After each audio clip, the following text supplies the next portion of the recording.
Ladies and gentlemen, what I'm about to talk to you about is something that has been brought up before and is a serious issue, and it will not be tolerated. You should not tolerate it. That's coming up. Stick around. All right. What is going on, everybody? My name is Pete, but you probably already knew that. But in case you didn't, you guys are watching the one and only PaidToDrive, one of the only channels on YouTube trying to put a little bit more of that money right back in your pocket. So many ways. Shout out to Beezy. What is going on, ladies and gentlemen? If you are here for the first time and you are a delivery driver in the gig economy, you should absolutely positively be subscribed down below with all notifications turned on. That's right, everybody. Make sure to smash that like down below and all that good stuff. Let's see if we can get 100 likes. Comment 111 if you smash the like. 222 if you haven't yet.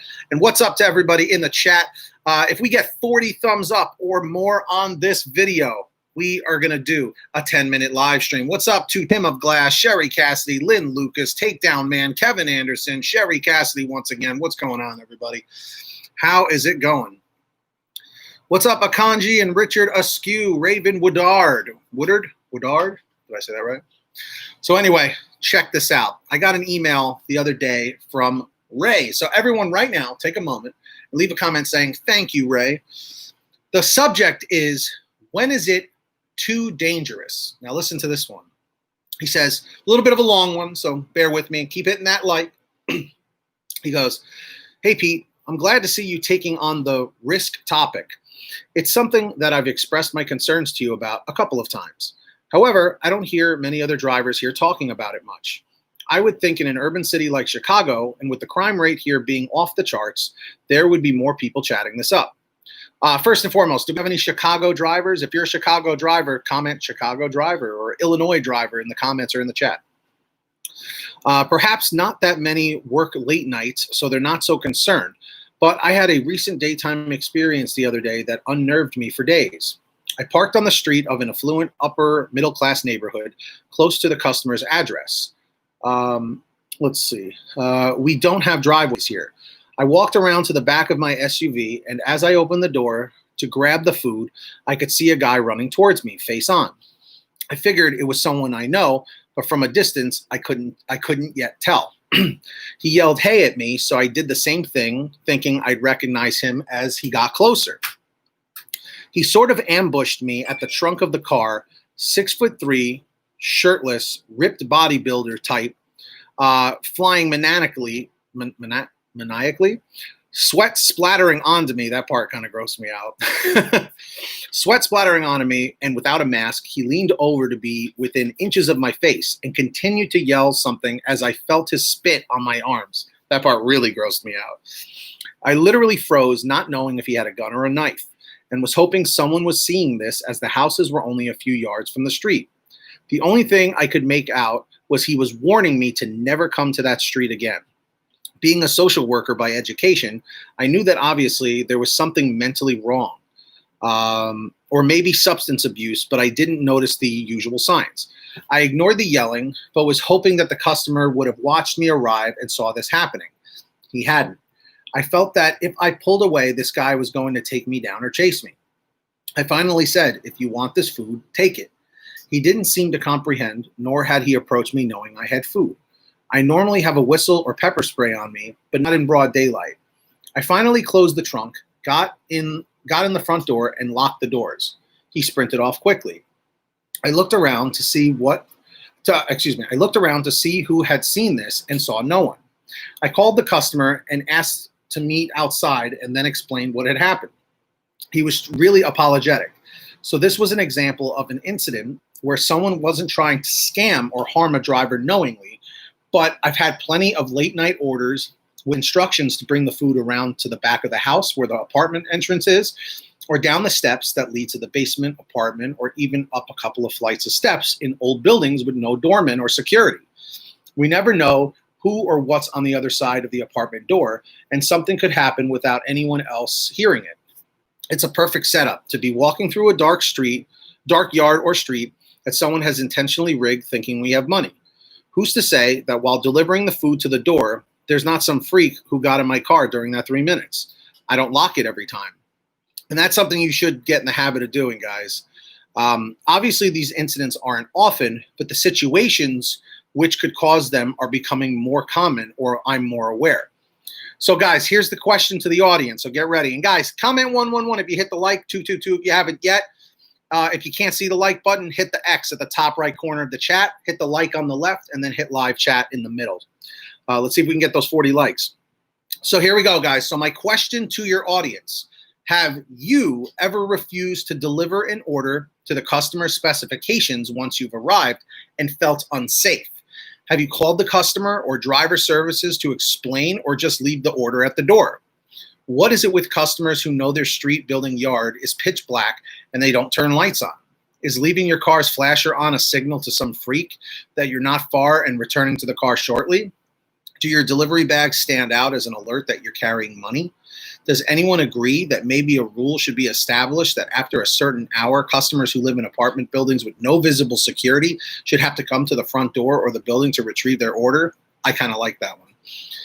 If you broach this topic again, I'd love to hear people's opinions and maybe share strategies. Thanks, Pete. Ray. It was a very long email, but very well written, and I really, really appreciate the fact that they took that much time to do that. Hey, what's going on, everybody? Yes, absolutely lock your door. So what do you guys think? Do you agree with what Ray said or disagree? Just comment agree or disagree. The issue is GrubHub will tell you to go anyways, or they'll penalize you. You know, takedown, man, there's a lot of truth to that. There's a lot of truth, and I agree with you. These apps, what was it? It was a couple of weeks ago where the girl had the gas cap issue where the guy was like, hey, your gas cap's open. And then she went to go open her door and he put the knife to her neck, you know? And remember, excuse me, she contacted DoorDash and said, I don't feel comfortable going in. Guys, I'm sorry, the air quality is so crappy and it affects my asthma and stuff.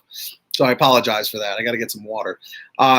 There's a Section 8 apartment building that's unsafe. I don't go in any further than the front desk. It used to be a hotel.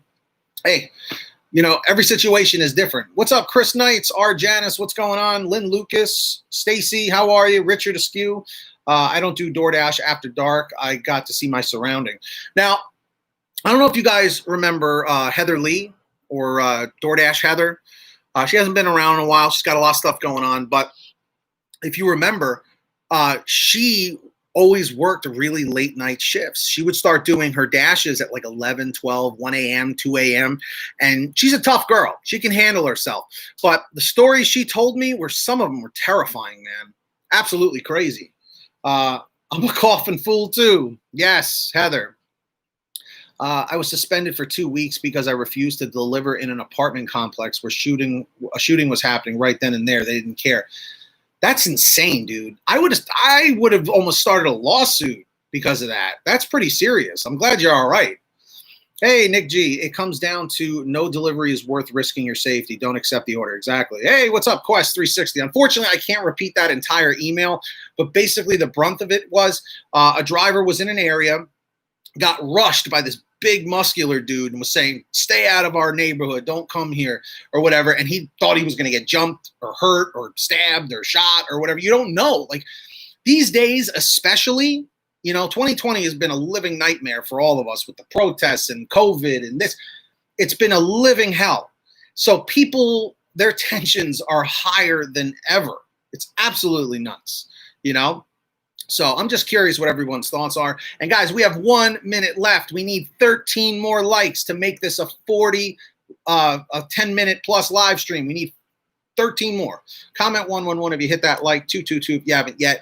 Close the chat on your phone or tablet. Hit that X right there. Hit the like button down here and then hit live chat to bring the chat back up right there. Let's see if we can do it. We have 40 seconds.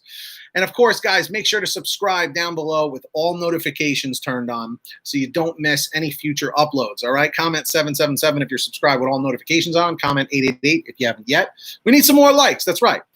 Zanaya, if you get to the address and something's happening that's unsafe, I'd get back to your car, call non-emergency, and ask the police to accompany you to the customer's door and back to your car. I didn't even know if you could do that, you know? I mean, technically, the police are civil servants, so it's possible. What's up, Michael Berger? How you doing? My wife and I both got a concealed carry because of all the craziness and robberies. You're not the first one. Actually, I had a friend from high school tell me that he was getting a concealed carry. He's not a driver, delivery driver, but he said that because things have gotten so crazy and he has to take care of his elderly parents, like he's just nervous. So he wanted to have that. If it takes longer because you're waiting for the cops, call the customer, and I'm sure that they'll understand. Well, think about it. If a customer lives in an area where there's, I guess, a higher crime rate, you know, they're probably, unfortunately, they're probably used to the situation, you know. Hey, Pete, remind people that they're going to get denied on the Facebook page unless they answer the questions and agree with the terms. Thank you. Yes, absolutely. Absolutely. If you guys want to join us on our Facebook group, Delivery Driver Lounge, it's links in the description. If you go to sign up, it's free, of course. When you go to sign up, make sure you answer the questions on the you know, the main page. But yeah, guys, if you made it to the end of this video, comment checkpoint 4. Let me know your honest thoughts. Smash that like, subscribe. I want to say thank you to all of our patrons over at patreon.com/PaidToDrive. If you want to sign up, links in the description down below. Thank you so much for all of you who have signed up. And of course, treat yourself. Get some money back on your gas. Go to download the Get Upside Gas app. Links in the description down below and all that good stuff. Save 15 cents to 45 cents a gallon back, which is pretty fantastic. And ladies and gentlemen, right after this, we are going to be live on my second channel, Pay to Drive Vlogs. Come hang out and subscribe with all notifications on. Guys, everybody click the link in the chat right over here. It'll take you right over to my second channel, PTD Vlogs. Make sure to hit the red subscribe button and turn on the little bell and set it to all. All right, everybody? Get that money. Get that honey. Keep hustling. Keep hustling. We'll see you guys next time right here on Pay to Drive. And thank you to Ray. Thank you to everybody for being here. And if you made it to the end, leave a comment saying end 642. End 642. Peace out, everyone. Be well. Be safe.